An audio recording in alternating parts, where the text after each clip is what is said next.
Hello दोस्तों, स्वागत है आपका मेरे चैनल रेक्टल कैंसर क्योर पर। मैं हूं वसीम खान। मुझे रेक्टल कैंसर हो चुका है, मैं अपना इलाज करा चुका हूं, मेरा कैंसर ठीक हो चुका है। तो जो हमारा आज का टॉपिक है वो है पैट सीटी स्कैन। कि पैट सीटी स्कैन क्या होता है, कैसे होता है, क्यों होता है, इसके लिए क्या क्या तैयारियां करनी पड़ती हैं और क्या क्या चीज़ें इसके अंदर ज़रूरी होती हैं। और इसकी मैं आपको रिपोर्ट्स भी दिखाऊंगा कि इसकी रिपोर्ट्स कैसी होती हैं, उनको कैसे रीड किया जाता है ये भी बताऊंगा। उसके अलावा ये कितने में होती है ये बताऊंगा। उसके अलावा आपको ये भी बताऊंगा कि आप पैट सीटी स्कैन के अंदर 10 से 15 हज़ार रुपये बचा सकते हो हर टेस्टिंग पे। तो वो कैसे बचा सकते हो, ये सारी बातें मैं अपनी इस वीडियो में बताने वाला हूँ, तो इस वीडियो को आखिर तक देखना।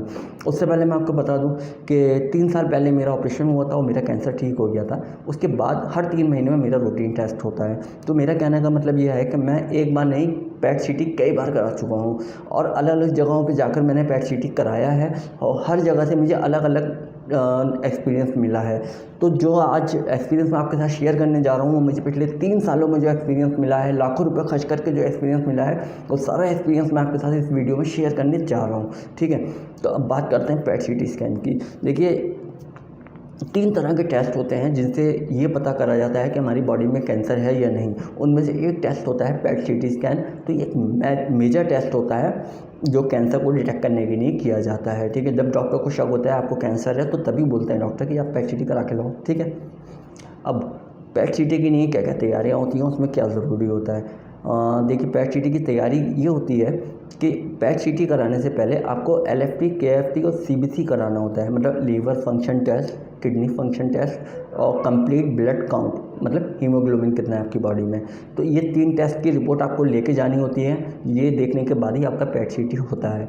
और ये 3 टेस्ट जो है आपको पैट सीटी कराने से 5 दिन के अंदर अंदर ही टेस्ट कराने हैं। अगर 5 दिन से ज़्यादा पुरानी रिपोर्ट लेके जाओगे LFT, KFT और CBC की, तो वो आपका पैट सीटी नहीं करेंगे। तो इस बात का ध्यान रखना है कि LFT, KFT और CBC जो है तभी कराना जब पैट सीटी कराना हो, ज़्यादा पहले मत कराना। ठीक है, अदरवाइज दोबारा कराना पड़ेगा, पहली बात। दूसरी बात इसके अंदर जो मैंडेटरी है वो ये है कि आपको खाली पेट जाना है, मतलब ये खाली पेट पे होती है टेस्टिंग। तीसरी बात वो ये होती है कि जब आप ये टेस्ट कराने जाते हैं तो आपके साथ किसी ना किसी का साथ में होना ज़रूरी है। आपके मतलब अटेंडेंट होना चाहिए आपके साथ में। नहीं तो क्या होता है, बहुत सारी लैब्स ऐसी होती हैं जो टेस्टिंग करने के लिए मना कर देती हैं। क्यों? क्योंकि इसके अंदर हमारी बॉडी में रेडिएशन मेडिसिन इंजेक्ट की जाती है, रेडिएशन दवाई डाली जाती है, जिसकी वजह से साइड इफ़ेक्ट्स हो जाते हैं। तो उसके लिए आपके साथ किसी अपने का होना ज़रूरी है। तो ये बात भी ध्यान रखना, क्योंकि मैं अकेला पहुंच गया था टेस्टिंग कराने और उन्होंने टेस्टिंग को मना कर दिया था।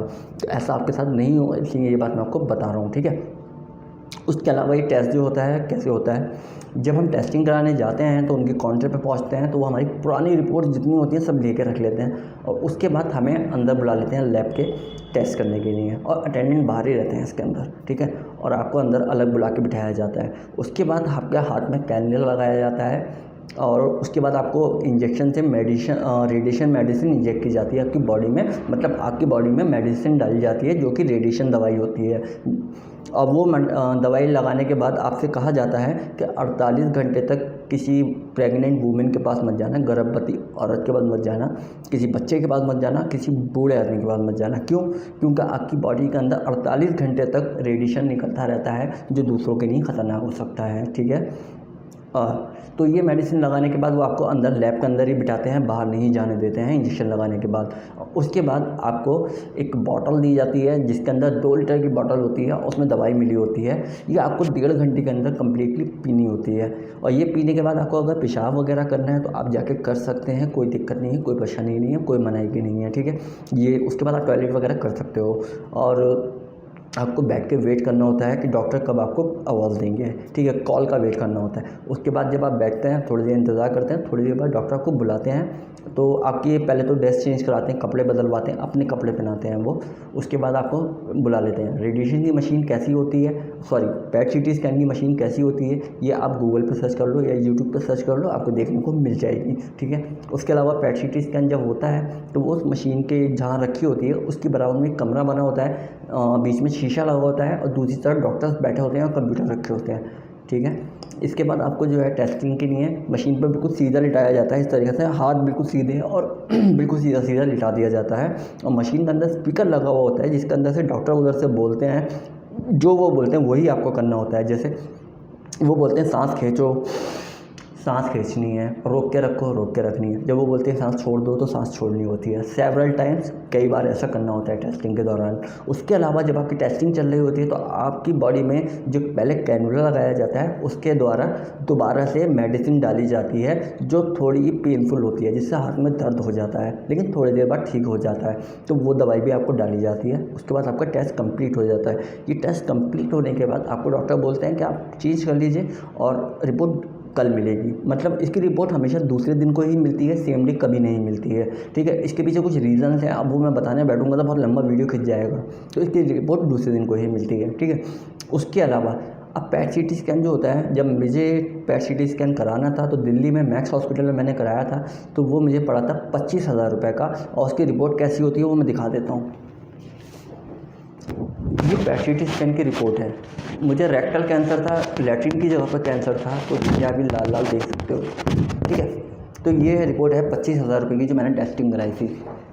अब बार बार 25,000 रुपये की टेस्टिंग करा के मैं थक गया था, मेरे पास इतना पैसा नहीं था मैं इसमें खर्च करता।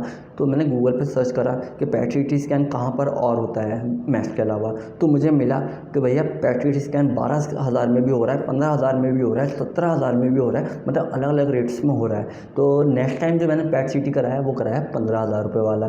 जो 15,000 रुपये वाला पैट सीटी मैं कराने गया तो प्रोसेस उनका सेम था, जैसे पहले मैंने करा था वही सब कुछ मुझे दोबारा करना पड़ा, लेकिन उसकी रिपोर्ट जो थी वो थोड़ी अलग थी, वो मैं दिखा देता हूँ।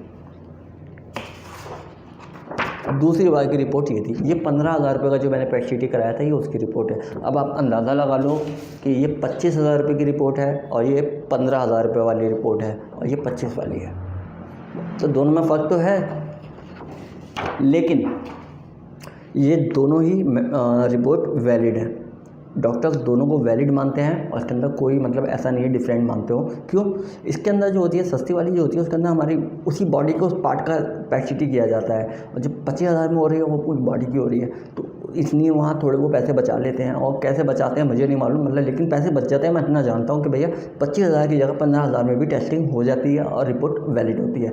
तो दिल्ली के अंदर कहाँ कहाँ ये टेस्टिंग होती है और कितने रुपये में होती है, इस बारे में आप जानना चाहते हैं तो आप मुझे कमेंट्स कर दीजिए, मैं आपको कमेंट में बता दूँगा कि किस जगह पर कितने में टेस्टिंग होती है, ठीक है। ये तो होगी बात पैट सीटी स्कैन की। अच्छा, पैट सीटी स्कैन और सीटी स्कैन जो है दोनों में फ़र्क सिर्फ इतना ही है, पैट सीटी स्कैन के अंदर हमारी बॉडी में रेडिएशन की मेडिसिन डाली जाती है और सीटी स्कैन में ऐसा कुछ नहीं होता है। तो दोनों में यही फ़र्क मुझे नज़र आया, इसके अलावा और कोई फ़र्क होगा तो मैं नहीं जानता हूँ, क्या मैं यही जानता हूँ, ठीक है।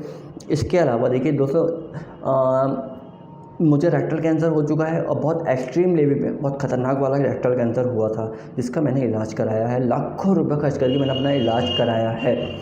तो देखिए यूट्यूब पर जो वीडियोस बनाते हैं लोग उस टॉपिक पे बनाते हैं जिस टॉपिक पे वीडियो बना के वो फेमस हो सके, नाम कमा सके, पैसा कमा सके। लेकिन रेक्टल कैंसर कोई ऐसा टॉपिक नहीं है जिस पे वीडियो बना के कोई पैसा कमा सके। तो मुझे ये बीमारी हो चुकी है और मैं इस तकलीफ़ से गुजर चुका हूँ, तो इसलिए मैंने बहुत सोच समझ के बहुत टाइम दिया है इस चैनल को बनाने में, महीनों लगाए, महीनों बाद मैंने ये चैनल स्टार्ट किया है। तो जो मेरी वीडियोस में रेक्टल कैंसर के बारे में जो जानकारी मेरे वीडियोस में आपको मिलेगी वो जानकारी आपको पूरे यूट्यूब पर कहीं नहीं मिलेगी। तो अगर आपको रेक्टल कैंसर है और ठीक होना चाहते हैं तो प्लीज़ आप मेरे चैनल पर जाइए, मेरी पुरानी वीडियोज़ देख लीजिए, आपको उनमें ऐसी जानकारी मिलेगी जो आपके बहुत ज़्यादा काम आएगी, आपको बहुत फ़ायदा पहुँचेगा उस जानकारी से। दूसरी बात, मेरे चैनल को सब्सक्राइब कर देना ताकि आपको मेरी सारी वीडियोस मिलती रहें, क्योंकि मैं इस बीमारी पर बहुत सारी वीडियोस और बनाने वाला हूँ। कैंसर के ऊपर बहुत सारी वीडियोस बना के डालने वाला हूँ, जिससे लोगों को इस बीमारी का पता चल सके और उनको आसानी से इसका इलाज करा सकें। और मैं इसके बारे में बहुत सारी बातें बताऊँगा, साइड इफ़ेक्ट बताऊँगा और क्या क्या गलतियाँ लोग कर देते हैं। क्योंकि जब मैं टेस्टिंग कराता था और इलाज कराता था तो बहुत सारे पेशेंट से मिलता था, तो वो लोग बताते थे मैंने ये गलती करी थी जिसकी वजह से मेरा कैंसर बढ़ गया। तो इस तरह की बातें भी मैं बताने वाला हूँ अपने आने वाले वीडियोज़ में। उसके अलावा रेक्टल कैंसर के ऊपर मैं भरपूर पूरी जानकारी देने वाला हूँ, कैंसर के ऊपर भी देने वाला हूँ, कीमोथेरेपी वगैरह पे भी वीडियोस बनाने वाला हूँ।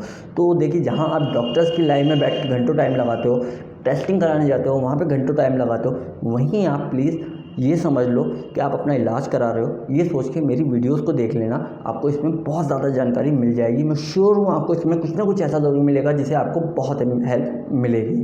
तो दोस्तों, आज का वीडियो काफ़ी लंबा हो गया है और ये पैट सीटी पे था, इसके ऊपर मैंने आपको बता दिया है किस तरह से होता है और क्या होता है। तो अगर वीडियो पसंद आया हो तो लाइक कर देना और चैनल को सब्सक्राइब कर देना, ताकि आपको मिलते रहें सारे कैंसर से रिलेटेड जो वीडियोज़ मैं आगे डालने वाला हूँ। स्पेशली रेक्टल कैंसर को लेकर जो वीडियोज़ मैं आगे डालने वाला हूँ वो आपको टाइम पे मिलते रहें, ताकि आपको मिलती रहे पूरी जानकारी इस बीमारी की। ठीक है दोस्तों, तो आज की वीडियो में इतना ही, मिलते हैं अगले वीडियो में।